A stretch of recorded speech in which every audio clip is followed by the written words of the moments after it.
मनोज जरांगे पाटील आणि वीरेंद्र पवार यांच्याकडून कोर्टाच्या आदेशाचा भंग करण्यात आला असं हायकोर्टाने म्हटलंय।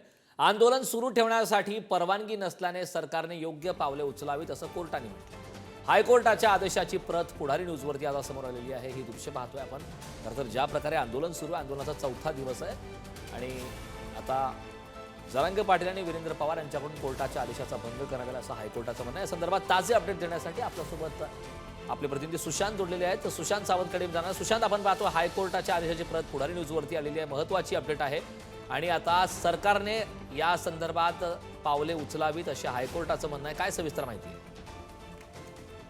बघितलं असेल तर मनोज जरांगे पाटील हे आझाद मैदान येथे उपोषणाला बसलेत आणि त्याचा फटका जो आहे तो सर्वसामान्य मुंबईकरांना देखील बसताना बघायला मिळतो। ज्या पद्धतीने मराठा आंदोलक रस्त्यावर उतरत आहेत, सीएसटी स्टेशन आवारात जात आहेत, रेल रोको करण्याचा आज त्यांनी प्रयत्न केलाय। आज कोर्टात खरं तर या संदर्भात जे आहे ती चर्चा झाली आणि ती प्रत जी आहे ती आपल्या हाती आता आलेली आहे। त्यामध्ये कोर्टाने असं म्हटलंय की मनोज जरांगे असतील, विनोद पवार असतील यांनी उच्च न्यायालयाच्या आदेशाचा जो आहे तो पूर्णतः भंग केलेला आहे। त्यामुळे दुसरं असं म्हटलंय की राज्य सरकारने दिलेल्या परवानगीतील अटी शर्तीचा त्यांनी भंग केला असल्याने आणि आंदोलन सुरू ठेवण्यासाठी कोणतीही वैध परवानगी नसल्याने आता राज्य सरकारने याबाबत योग्य पावलं जी आहेत ती उचलायला हवीत असं स्पष्टपणे कोर्टाने जे आहे ते आपल्या याच्यात म्हटलेलं आहे निकालात। आणि यामध्ये असं तिसरं देखील म्हटलंय की सामान्य माणसांचं जे जीवन आहे ते पूर्ववृत्त करायला हवं, यासाठी सरकारने खऱ्या अर्थाने प्राधान्य द्यायला हवं।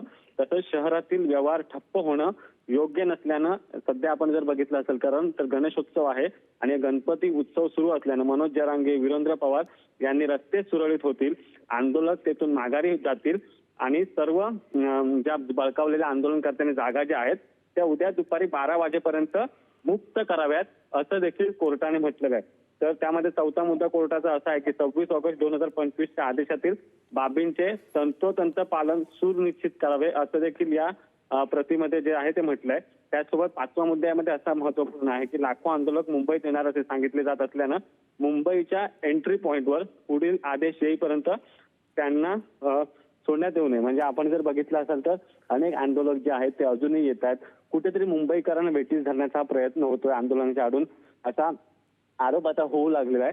आणि याचमुळे जी आपल्याला आता प्रत कोर्टाची आलेली आहे त्यामध्ये कुठेतरी मनोज जरांगे असतील किंवा त्यांचे समन्वयक असतील त्यांना कोर्टाने खडे बोल सुनावल्याचं पाहायला मिळतंय। नक्कीच सुशांत, खूप खूप धन्यवाद या महत्त्वपूर्ण अशा माहितीसाठी।